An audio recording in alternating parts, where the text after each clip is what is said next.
Welcome back to మనం TV. నేను మీ పవన్ బెస్వాడ.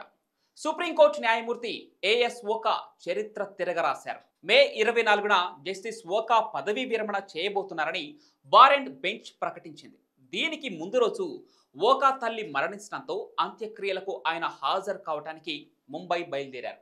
అయితే తన తల్లిని కోల్పోయి ఒక్కరోజు కూడా గడవకుండానే కోర్టుకు హాజరయ్యారు. తన పదవీ విరమణ రోజు సాంప్రదాయాన్ని పక్కన పెట్టి సాధారణ బెంచ్లో భాగంగా చివరి రోజున ఏకంగా 11 తీర్పులిచ్చారు. పదవీ విరమణ అనే పదాన్ని తాను ద్వేషిస్తానని, చివరి రోజు పని చేయకపోవటం అనే విషయంతో తాను ఏకీభవించనని ఓకా తెలిపారు. కాగా ఈ వారం ప్రారంభంలో సుప్రీంకోర్టు న్యాయమూర్తి అయిన Oka supreme court advocates on record association అభినందన సభ ఏర్పాటు చేసింది.